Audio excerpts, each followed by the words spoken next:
नमस्कार दोस्तों, आज अपन बात करेंगे ईसीटी के बारे में। और ये जो अपना लेक्चर है वो सेकंड लेक्चर है साइकेट्री का, ठीक है, जिसके अंदर अपन बात करेंगे ईसीटी के बारे में। फ्रेंड्स, ईसीटी क्या होती है, इसका फुल फॉर्म जो होती है इसको अपन बोलते हैं इलेक्ट्रो कन्वल्सिव थेरेपी बोलते हैं। इस क्या बोलते हैं, इलेक्ट्रो कन्वल्सिव थेरेपी बोलते हैं। और आज इस लेक्चर में अपन बात करेंगे फ्रेंड्स ईसीटी के बारे में। टोटल पूर्ण तरीके से जानकारी आपको मैं प्राप्त कराऊंगा। यहाँ पर ईसीटी क्या होती है, कितने प्रकार की होती है, कौन कौन सी यहाँ पर जो बोलते हैं मेडिकेशन यहाँ पर यूज में की जाती हैं, ईसीटी के दौरान कौन कौन सी यहाँ पर इंजेक्शन लगाए जाते हैं और उनका पर्पज़ क्या होता है, इन सभी के बारे में आपको यहाँ पर से इस वीडियो लेक्चर के अंदर बताऊंगा कि एट्रोपिन सल्फेट दिया जाता है। और यहाँ पर जो एनेस्थेटिक एजेंट जो यूज में लिया जाता है ईसीटी के दौरान वो कौन सा होता है, इनडायरेक्ट ईसीटी क्या होती है, डायरेक्ट ईसीटी क्या होती है, उसके साथ साथ में इनका टाइम पीरियड क्या होता है, टेक्निक कौन कौन यूज में ली जाती है, इलेक्ट्रोड जो होते हैं इसको प्लेसमेंट कैसे करते हैं, ठीक है। और साथ में अपन मेन जो है इसमें वो है नर्सिंग रेस्पॉन्सिबिलिटी क्या होती है ईसीटी के दौरान, ठीक है, ड्यूरिंग ईसीटी और आफ्टर ईसीटी देने के बाद में कौन सी होती है, वो सारी अपन इस लेक्चर के अंदर बात करेंगे। तो वीडियो को एंड तक जरूर देखना फ्रेंड्स। और बहुत ही इंपॉर्टेंट टॉपिक्स है जिसका नाम है ईसीटी। और यही क्या होता है, मेंटल डिसऑर्डर को ट्रीटमेंट करने का एक बेस्ट इफेक्टिव ट्रीटमेंट माना जाता है जिसका नाम है ईसीटी। तो सबसे पहले अपन बात करते हैं फ्रेंड्स, बिना टाइम वेस्ट किए कि ईसीटी जो है इसकी डिस्कवरी किसने की थी। तो यहाँ पर हमने लिखा है फ्रेंड्स, यूगो सर्टेली और लुसिनो बीनी, इन दोनों ने क्या की थी, ईसीटी की डिस्कवरी की थी। कब की थी, 1938 के अंदर, 1938 के अंदर। यूगो सर्टेली और लुसिनो बीनी, इन दोनों साइंटिस्ट ने क्या है 1938 के अंदर ईसीटी की डिस्कवरी की थी, खोज की थी और सबसे पहले इसने यूज किया था, ठीक है। अब नेक्स्ट अपन बात करते हैं डेफिनेशन। ईसीटी की डेफिनेशंस क्या होती है, देखिए friends, it is the painless of mechanical therapy in which the electric current is flow by the help of electrode placed upon bitemporal regions to produce two stage conversion। अब देखिए friends, ECT का जो purpose होता है क्या होता है, मैं सिंपल सा पहले मैं आपको बताता हूँ। इसके अंदर अपन क्या करते हैं, आर्टिफिशियली कन्वर्जन अपन देते हैं, क्या करते हैं, आर्टिफिशियल कन्वर्जन प्रोड्यूस करवाते हैं, ठीक है। एक तो होता है नेचुरल कन्वर्जन, दूसरा होता है आर्टिफिशियल। तो यहाँ पर हम क्या करते हैं, आर्टिफिशियल कन्वर्जन अपन क्या करते हैं, खुद प्रोड्यूस करवाते हैं, जिसके अंदर किसके अंदर कराते हैं, इलेक्ट्रिक करंट के द्वारा। तो इसलिए इसका नाम दे दिया अपने इलेक्ट्रो कन्वल्सिव थेरेपी। तो अब देखिए फ्रेंड्स की हमने डेफिनेशन लिखी कि it is the painless of mechanical therapy. ये कैसी है, पेनलेस मैकेनिकल थेरेपी है, इसमें पेन नहीं होता है। In which the electrical current is flow, और इसके अंदर क्या करते हैं, इलेक्ट्रिक करंट को फ्लो करवाया जाता है, किसकी सहायता से, by the help of electrode, किसकी सहायता से, इलेक्ट्रोड की सहायता से हम इलेक्ट्रिक करंट को यहाँ पर फ्लो करवाते हैं, ठीक है।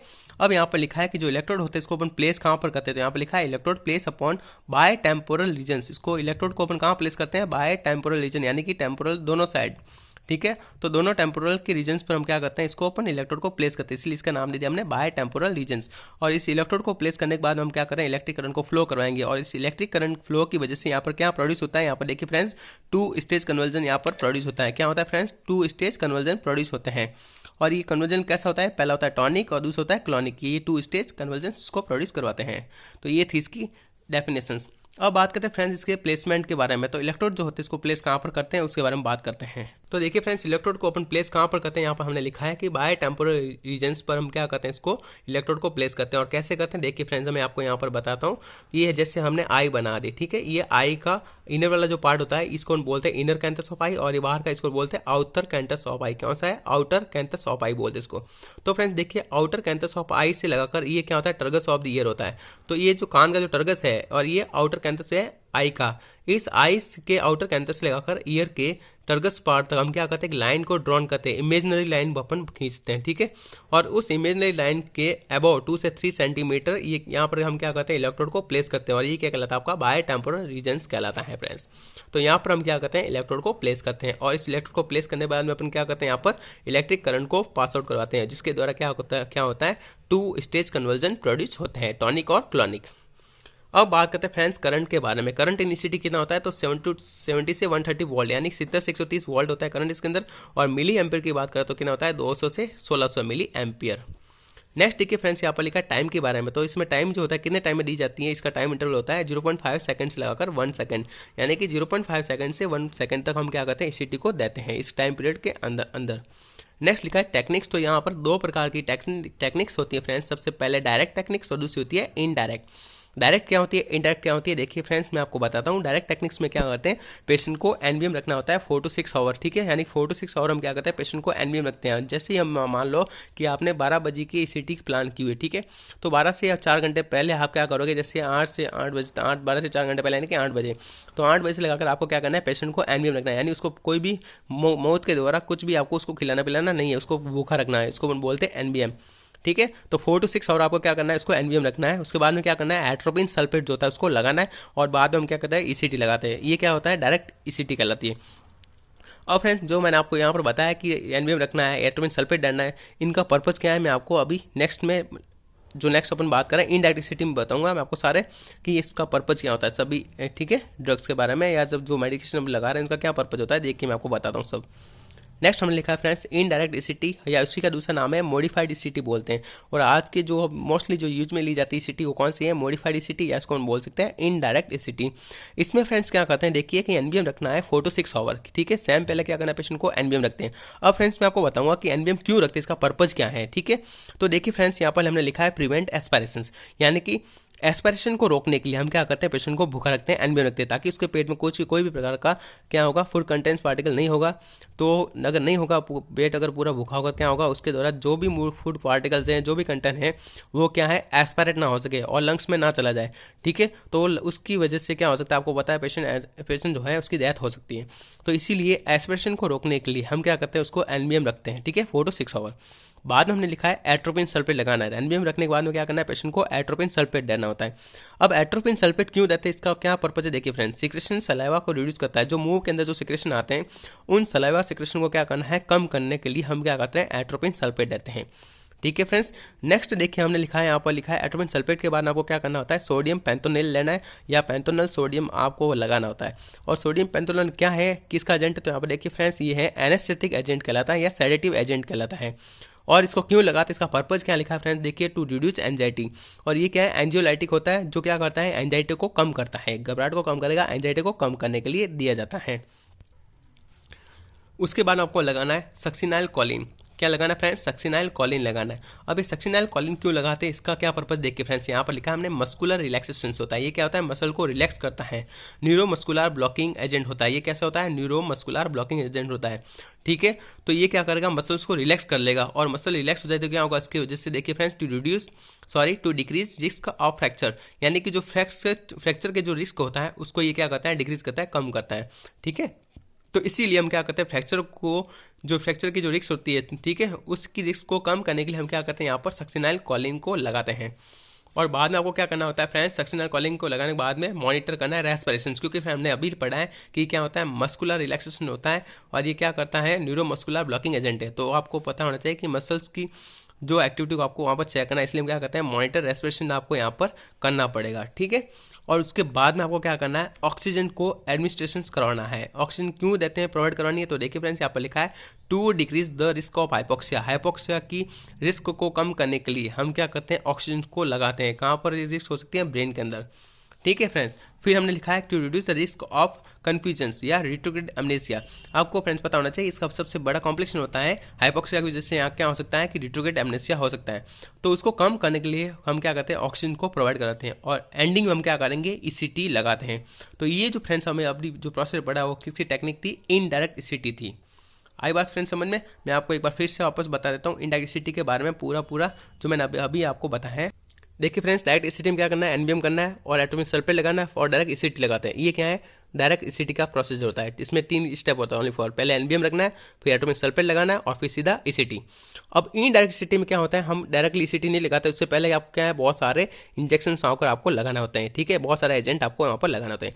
सबसे पहले एनवीएम रखेंगे, उसके बाद में एटोमिक सल्फेट लगाना है, उसके बाद में आपको सोडियम पेंटोनिल लगाना होता है, और इनके पर्पज मैंने आपको सभी बता दिए। सक्सिनाइल कोलिन लगाते हैं, उसके बाद में मॉनिटर रेस्पिरेशन करना है, उसके बाद ऑक्सीजन को प्रोवाइड करवाना है, और लास्ट हम क्या करते हैं, ईसीटी लगाते हैं। तो ये क्या है आपका फ्रेंड्स, इनडायरेक्ट ईसीटी प्रोसेस। अब फ्रेंड्स बात करते हैं इंडिकेशंस, यानी कि कौन से पेशेंट के अंदर आपको ईसीटी लगानी है, क्या इंडिकेशंस है, ठीक है। तो इसके अंदर देखिए सबसे पहला है सुसाइडल अटेम्प्ट्स, एडिशंस। अगर कोई पेशेंट है जिसके अंदर आप सुसाइडल अटेम्प्ट्स आ रहे हैं, ठीक है, सुसाइडल अटेम्प्ट कर रहे हैं, उनके अंदर आपको ईसीटी लगाना होता है।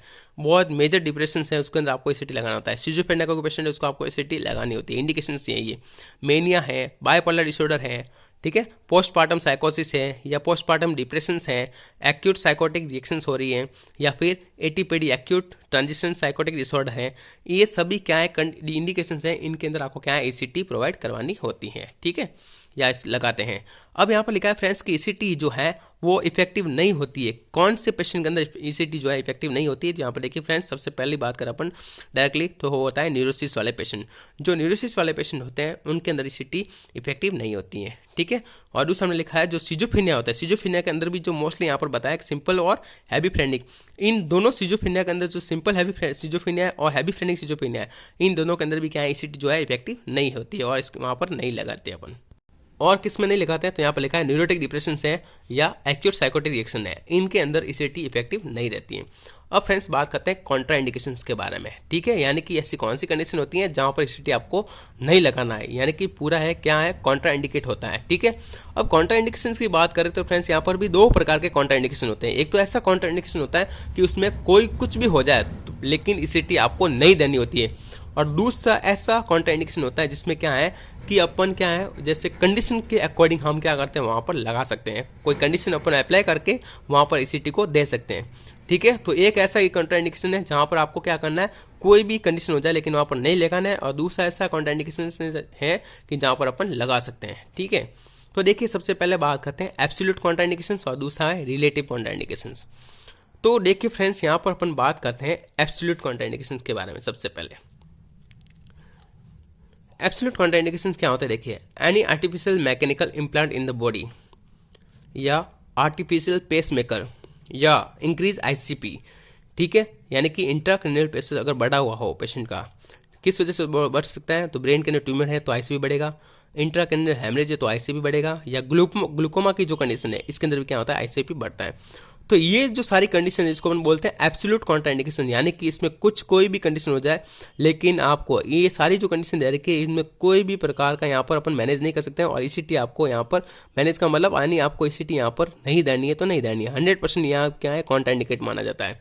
ये जो कंडीशन है जिसके अंदर ईसीटी आपको कोई भी हालत में नहीं दे सकते हैं, ठीक है। क्योंकि आपको पता है फ्रेंड्स यहाँ पर क्या है इम्प्लांट क्या हुआ, क्या है आर्टिफिशियल इम्प्लांट जो बॉडी के अंदर क्या हुआ है, ठीक है। आर्टिफिशियल पेस मेकर जो है ये सारे क्या आपको पता है इलेक्ट्रिक करंट हो गए, और इलेक्ट्रिक करंट जो इन ये क्या लगा आपने पहले से ही क्या है इम्प्लांट किया हुआ है। पेस मेकर आपको पता है किसका बना होता है, ठीक है।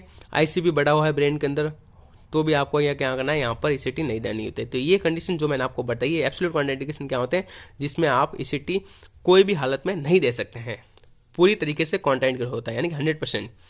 अब दूसरा है रिलेटिव कॉन्ट्रा इंडिकेशन। यहाँ पर देख सकते हैं फ्रेंड्स प्रेगनेंसी है, फ्रैक्चर्स हैं, एमआई है, 14 ईयर से कम बच्चा है, ठीक है, चाइल्ड जो है उसकी एज 14 ईयर से कम है, पेशेंट है जो कन्वर्जन है, एपिलेप्सी कंडीशन का है। तो ये कंडीशन क्या है इसमें भी कॉन्ट्रा इंडिकेशन होता है, लेकिन अपन क्या है कुछ यहाँ पर लीगल कुछ यहाँ पर अपन कह सकते हैं कंडीशन अप्लाई करके हम क्या कर सकते हैं कभी कभार ईसीटी को प्रोवाइड करवा सकते हैं। तो ये है रिलेटिव कॉन्ट्रा इंडिकेशंस। अब फ्रेंड्स नेक्स्ट बात करते हैं अपन कॉम्प्लिकेशंस के बारे में। ईसीटी के कौन कौन से कॉम्प्लिकेशन होते हैं? तो देखिए फ्रेंड्स सबसे पहला होता है रिट्रोग्रेड एमनेजिया। हमने पहले ही पढ़ लिया कि पेशेंट जो इसकी मेमोरी लॉस हो सकती है, कंफ्यूजन हो सकता है, ये क्या है मोस्ट कॉमन जो है कॉम्प्लिकेशन होता है। क्यों होता है फ्रेंड्स? हमने अभी पढ़ा था कि ब्रेन के अंदर हाइपोक्सिया की वजह से, ठीक है। जो हमने इनडायरेक्ट ईसीटी पढ़ा था उसमें आपको मैंने बताया था कि वहाँ पर अब क्या करते हैं to reduce the risk of hypoxia, उसके लिए हम क्या करते हैं ऑक्सीजन को प्रोवाइड कराते हैं, जिससे क्या हो सकता है जिससे क्या होगा कि वहाँ पर ऑक्सीजन की कमी नहीं आएगी और ब्रेन के अंदर हाइपोक्सिया नहीं होगा, तो जिससे क्या होगा वहाँ पर ये जो कंडीशन है जो कॉम्प्लिकेशन रिट्रोग्रेड एमनेसिया नहीं हो सके। तो ये पहला कॉम्प्लिकेशन हमने पढ़ लिया रिट्रोग्रेड एमनेसिया। दूसरा क्या होता है फ्रेंड्स फ्रैक्चर्स। क्या होता है फ्रेंड फ्रैक्चर्स जो किसका और फ्रैक्चर भी किसका होता है मोस्ट कॉमन लंबार वर्टिब्रा का फ्रैक्चर होने के चांस रहते हैं। तीसरा जो होता है यहाँ पर कॉम्प्लिकेशन जो होता है डिसलोकेशन हो जाता है। डिसलोकेशन यानी अपनी जगह से हट जाना, इसको कहलाता है डिसलोकेट हो जाना। जो कौन कौन सा हो सकता है ह्यूमरस बोन का फीमर है और जो है ह्यूमरस बोन फीमर बोन और जो इन तीनों का क्या है डिसलोकेशन हो सकता है, ईसीटी के कॉम्प्लिकेशन है ये। और लास्ट वन जो है हेडेक। ये फ्रेंड्स आपको ध्यान रखना कि ईसीटी का कॉम्प्लिकेशन क्या होता है हेडेक भी हो सकता है, ठीक है। ये फ्रेंड्स हमने पढ़ लिया सारा ईसीटी के कॉम्प्लिकेशन। अब नेक्स्ट अपन बात कर रहे हैं इसकी फ्रीक्वेंसी के बारे में, यानी कि कितने वीक के अंदर कितनी बार आप ईसीटी को दे सकते हैं मैक्सिमम। तो यहाँ पर लिखा है कि एक सप्ताह में अपन 3 बार दे सकते हैं, और नंबर की बात करें तो यहाँ पर 6 से 12। अब फ्रेंड्स मैं आपको बता रहा हूँ टाइप ऑफ ईसीटी, ठीक है। हमने पहले जो पढ़ा था वो हमने पढ़ा था डायरेक्ट और इनडायरेक्ट क्या होता है टेक्निक होती है। अब मैं जो बता रहा हूँ फ्रेंड्स आपको वो क्या है टाइप्स ऑफ ईसीटी। ईसीटी जो होती है 2 प्रकार की होती है, एक तो होती है बायलैटरल ईसीटी और दूसरी होती है यूनिलैटरल। बाय का मतलब दोनों तरफ, यूनि का मतलब एक तरफ सिंगल। तो तो आप क्या देख सकते हैं फ्रेंड्स, जिसमें बायलैटरल ईसीटी यानी कि इसका मतलब होता है कि जो इलेक्ट्रोड होते हैं, ठीक है, ब्रेन के दोनों तरफ अपन लगाते हैं टेम्पोरल रीजन्स पर, दोनों टेम्पोरल रीजन्स पर अपन क्या करते हैं, इलेक्ट्रोड को प्लेस करते हैं, वो कहलाती है बायलैटरल ईसीटी। और यूनिलैटरल का मतलब होता है एक तरफ हम क्या करते हैं, इलेक्ट्रोड्स को लगाते हैं, इसको हम कहते हैं यूनिलैटरल ईसीटी करते हैं। देखिए हमने लिखा है सिंगल इलेक्ट्रोड प्लेस, यानी कि अगर सिंगल इलेक्ट्रोड को प्लेस किया जाता है नॉन डोमिनेट साइड पर, ठीक है, या एरिया ऑफ ब्रेन, इसको हम क्या कहते हैं, यूनिलैटरल ईसीटी कहलाती है। और दोनों तरफ अपन लगाते हैं इसको हम बोलते हैं बायलैटरल। अब फ्रेंड्स मैं आपको बताऊंगा कि हमने जो ईसीटी के टाइप्स पढ़े हैं, ईसीटी के बारे में जो पढ़ रहे हैं, इसका मैकेनिज्म ऑफ एक्शन क्या होता है, यानी कि किस तरीके से ईसीटी हमारे बॉडी के अंदर काम करती है, ब्रेन पर काम करती है। तो फ्रेंड्स यहाँ अपन बात कर रहे हैं कि जो एग्जैक्ट मैकेनिज्म जो होती है ईसीटी की, जो एक्शन होता है वो अननोन है, ठीक है, लेकिन कुछ यहाँ पर धारणा है, दो हाइपोथेसिस यहाँ पर दी हुई है, टू हाइपोथेसिस। इसके द्वारा अपन क्या कर सकते हैं, इसके मैकेनिज्म ऑफ एक्शंस के द्वारा के बारे में अपन बात कर सकते हैं। सबसे पहली जो है हाइपोथेसिस वो है ब्रेन वेव थ्योरी, और दूसरी है न्यूरोकेमिकल थ्योरी। इन दोनों थ्योरी की वजह से या इनकी सहायता से अपन ये पढ़ सकते हैं कि ये कैसे काम करती हैं ईसीटी, कैसे वर्क करती हैं, कैसे इफेक्टिव देती है हमारे ब्रेन पर, ठीक है। देखिए, और कैसे जो है मेंटल डिसऑर्डर वाले जो पेशेंट है वो ट्रीट करते हैं। देखिए, the ECT balance the above normal brain wave. जो ईसीटी होती है वो क्या करती है, बैलेंस करती है किसको, एब नॉर्मल ब्रेन की जो वेव होती है, उस ब्रेन की वेव को, एब नॉर्मल जो वेव होती है उसको क्या करती है, ये बैलेंस करती है। और उसका परिणाम क्या होता है, which result the improvement of patient का बिहेवियर। देखिए फ्रेंड्स, सबसे पहला हमने पढ़ा कि ब्रेन वेव थ्योरी क्या होती है। इस ब्रेन वेव थ्योरी के अंदर देखिए क्या करता है, जो ईसीटी होती है वो क्या करती है, बैलेंस करती है, किसको करेगी, एब नॉर्मल जो ब्रेन वेव होती है, कैसी होती है, एब नॉर्मल जो ब्रेन वेव होती है उसको क्या करती है, बैलेंस करती है। और जब एब नॉर्मल जो ब्रेन वेव है वो बैलेंस हो जाएगी तो उसकी वजह से क्या होगा, इसका रिजल्ट क्या मिलेगा, तो which result the improvement of patient behaviour, और जिसकी वजह से जो पेशेंट का जो व्यवहार था, जो बिहेवियर था, वो इम्प्रूवमेंट हो जाएगा। दूसरा जो है फ्रेंड्स देखिए मैकेनिज्म वो है न्यूरोकेमिकल थ्योरी। न्यूरोकेमिकल थ्योरी के अंदर क्या होता है, देखिए friends, the ECT balance the level of neurotransmitter. ये जो क्या करती है ईसीटी अपन देंगे, और ईसीटी क्या बैलेंस करती है, यहाँ पर जो लेवल होता है किसका, न्यूरोट्रांसमीटर का। ब्रेन के अंदर न्यूरोट्रांसमीटर जो होते हैं, जो कैटकोलामाइन वगैरह होते हैं, एसिटाइलकोलिन जो होती है, इनका क्या करती है, ये बैलेंस करती है, ठीक है। और जैसे ही न्यूरोट्रांसमीटर का बैलेंस हो जाएगा तो जिसका परिणाम क्या मिलेगा आपको, which result patient behave improvement, और उसकी वजह से पेशेंट का जो बिहेवियर होता है वो कैसा हो जाएगा, इम्प्रूवमेंट हो जाएगा। ये है इसका मैकेनिज्म ऑफ एक्शंस। अब फ्रेंड्स मोस्ट इंपॉर्टेंट जो टॉपिक है ईसीटी के अंदर वो है nursing care. Nursing care before ECT, nursing care during ECT, और नर्सिंग केयर आफ्टर ईसीटी। इन तीनों के बारे में अपन पढ़ेंगे फ्रेंड्स। सबसे इंपॉर्टेंट टॉपिक यही है, ठीक है। ईसीटी से भी ज़्यादा इंपॉर्टेंट जो टॉपिक होता है वो होता है नर्सिंग केयर है फ्रेंड्स। कोई भी प्रकार का जो प्रोसीजर है उनमें सबसे ज़्यादा इंपॉर्टेंट जो होता है, जो इंटरवेंशन होता है, वो क्या होता है, नर्सिंग केयर होता है। देखिए फ्रेंड्स, नर्सिंग केयर कैसे क्या करता है अपन, बिफोर ईसीटी क्या करना है, और ड्यूरिंग ईसीटी क्या करेंगे, और आफ्टर ईसीटी के क्या करना है। सबसे पहले मैं आपको बताऊंगा friends nursing care before ECT, यानी कि बिफोर का मतलब पहले, ईसीटी देने से पहले आपको कौन कौन सी नर्सिंग केयर आपको प्रोवाइड करवानी है, इसके बारे में बात करें। तो देखिए फ्रेंड्स, हमने लिखा है सबसे पहला जो नर्सिंग केयर है वो है inform consent should be taken from patient and family member. आपको इन्फॉर्म कंसेंट सबसे पहले लेना होता है पेशेंट को ईसीटी देने से पहले, पेशेंट से और उसकी फैमिली मेंबर से, ठीक है। उसके बाद में लिखा है all investigation patient should be done before ECT. ECT देने से पहले आपको क्या करना है, पेशेंट के जितने भी इन्वेस्टिगेशन होते हैं उसको आपको क्या करना है, पूरा करना होता है। ये क्या है, नर्सिंग केयर है, ठीक है, ये नर्स की जिम्मेदारी है। तीसरा हमने लिखा है एनबीएम, यानी कि patient should be kept NBM 4 to 6 hour before ECT. Nurse की ये जिम्मेदारी होती है, या नर्स की ये केयर नर्सिंग केयर होती है इसके अंदर, कि जो नर्स होती है वो क्या करती है, पेशेंट को एनबीएम रखती है 4 to 6 hour before ECT. ECT से पहले 4 से 6 घंटे उसको एनबीएम रखना होता है। नेक्स्ट हमने लिखा है all jewellery and all ornament should be remove before ECT. ECT से पहले जितने भी उसके ज्वेलरी अगर पहना रखे हैं, जो ऑर्नामेंट्स हैं, यानी कि जो रिंग्स वगैरह हैं कानों के अंदर, ठीक है, वो सारे क्या करना है, खोल के उसको रखना होता है, ठीक है। ये क्या होता है, सारा नर्सिंग केयर। और लास्ट हमने जो यहाँ पे लिखा, आगे जो लिखा है nursing care empty the bowel and bladder, और पेशेंट को कहना है कि जो बाउल है, जो ब्लेडर, उसको एम्प्टी कर ले ईसीटी से पहले। नेक्स्ट हमने लिखा है nail polish and hair oil is remove before ECT, और नेल पॉलिश है और जो हेयर ऑयल है उसको भी क्या करना है, रिमूव करना है ईसीटी से पहले। लास्ट वन हमने जो लिखा है इसके अंदर, transfer the patient be from ward to ECT resting room, और पेशेंट को क्या करना है, ट्रांसफर करना है वार्ड से ईसीटी के रेस्टिंग रूम जो होता है वहाँ तक, को क्या करना है, उसको लेकर जाना होता है, इसको ट्रांसफर करना होता है। ये क्या है, सारी नर्सिंग केयर है, किसकी है, नर्सिंग केयर बिफोर ईसीटी।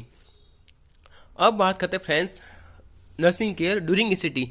अब ईसीटी के दौरान कौन कौन सी नर्सिंग केयर होती है वो देखिए, नर्स की क्या जिम्मेदारी होती है वो देखिए। तो यहाँ पर होता है provide supine positions to the patients, patient को क्या करना है, सुपाइन पोजीशंस प्रोवाइड करवाना होता है, पहला नर्सिंग केयर। दूसरा put the pillow to the back, और जो पिलो होता है यानी कि जो अपन बोलते हैं ओचिंगा, ठीक है, या तकिया, उसको क्या करना है, बैक के पीछे लगाना होता है। तीसरा इंसर्ट द माउथ गैग, और माउथ के अंदर क्या करना है, माउथ गैग उसको लगाना होता है ताकि टंग बाइट ना हो सकते, उसको प्रिवेंट करने के लिए। नेक्स्ट जो लिखा है रिस्ट्रेन द पेशेंट, पेशेंट को क्या करना है, रेस्ट्रेंट रखना है। नेक्स्ट जो हमने लिखा है यहाँ पर एडमिनिस्टर द ईसीटी, और क्या करना है, ईसीटी को देना होता है। उसके बाद में ऑब्जर्वेशन ऑफ सीजर, और सीजर अगर आए तो उसको क्या करना है, ऑब्जर्व करना है। Transfer the patient from ECT room to post ECT recovery room, और क्या करना है, ट्रांसफर करना है पेशेंट को ईसीटी रूम से पोस्ट ईसीटी जो रिकवरी रूम होता है वहां पर क्या करना है, ट्रांसफर करना है। ये क्या कहलाते हैं सारे ड्यूरिंग नर्सिंग केयर, ईसीटी जो होती है उसके अंदर नर्सिंग केयर कहलाती है। अब लास्ट वन जो होता है नर्सिंग केयर आफ्टर ईसीटी क्या होता है, देखिए फ्रेंड्स, आफ्टर ईसीटी यानी नर्सिंग केयर आफ्टर ईसीटी क्या है, देखिए ईसीटी आपने दे दी, उसके बाद में कौन सी नर्सिंग केयर होती है देखिए, या नर्स की रेस्पॉन्सिबिलिटी क्या होती है देखिए। Provide side line position to the patient, पहले हमने क्या किया था, ड्यूरिंग ईसीटी हमने सुपाइन पोजिशन दिया था। अब आफ्टर ईसीटी के बाद आपको क्या करना है, साइड लाइन पोजिशन देनी है, ठीक है, या लेटरल पोजिशन कह सकते हैं। नेक्स्ट लिखा हमने wipe the secretion from the patient mouth, और पेशेंट के मुंह से जो झाग अगर निकल रहे हैं उसको क्या करना है, उसको सिक्रेशन जो भी आ रहा है उसको क्या करना है, साफ करना है, क्लीन करना है। फिर तीसरा लिखा है रीओरिएंटेड द पेशेंट, पेशेंट को वापस रीओरिएंटेड करवाना होता है, नर्सिंग की केयर होती है ये भी। Find out the injury marks upon patient body, और पेशेंट की पूरी बॉडी है उसको चेक करना है, और आपको वहाँ पर देखना है कि कोई भी इंजरी वहाँ तो नहीं हुई है या हुई है, उसको आपको पूरी बॉडी को चेक करना है पेशेंट की।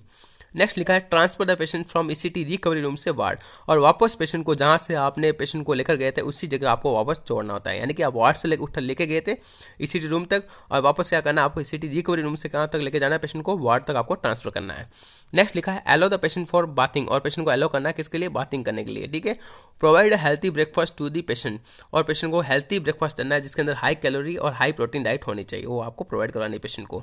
Yellow the patient for daily activity living, और जो भी पेशेंट की डेली एक्टिविटी होती है लिविंग लाइफ के अंदर हो क्या करना है उसको करने के लिए एलो करना है, ठीक है। ये है सारा ईसीटी के बारे में, हमने नर्सिंग केयर पढ़ लिया आफ्टर ईसीटी। तो फ्रेंड्स अगर आपको ये मेरा लेक्चर ईसीटी का आज का अगर अच्छा लगा हो आपको, और कोई भी यहाँ पर समस्या हो, कोई भी आपका कोई क्वेश्चंस हो, आप मैसेज के अंदर मेरे को क्वेश्चंस लिख कर सेंड कर सकते हो, मैं आपका रिप्लाई कर दूंगा फ्रेंड्स, और आपकी जो भी प्रॉब्लम्स हैं उसको सॉल्व करूंगा। आज का जो टॉपिक था वो साइकेट्री का सेकंड लेक्चर ईसीटी के बारे में था, ठीक है। नेक्स्ट अपन फ्रेंड्स जो लेक्चर बनाएंगे थर्ड लेक्चर, जिसके अंदर अपन पढ़ेंगे फ्रेंड्स साइको, यहाँ पर फार्मेकोलॉजी, ठीक है, यानी कि कौन कौन सी साइकेट्रिक ड्रग होती हैं, उनका क्या रोल होता है, कैसे वो काम करती है, ठीक है, उनके बारे में अपन बात करेंगे। हेलोपेरिडोल ड्रग्स क्या होती है, ओलिंजापिन क्या होती है, ठीक है, सीपीजेड क्या होती है, इन सभी के बारे में अपन नेक्स्ट लेक्चर के अंदर बात करेंगे फ्रेंड्स। तो ये वीडियो अगर आपको अच्छा लगा तो प्लीज़ इस वीडियो को जितना ज़्यादा हो सके उतना अपने दोस्तों के साथ शेयर कीजिए, लाइक कीजिए, कमेंट कीजिए और चैनल को सब्सक्राइब कीजिए। आज के इतना ही, थैंक यू सो मच, जय हिंद।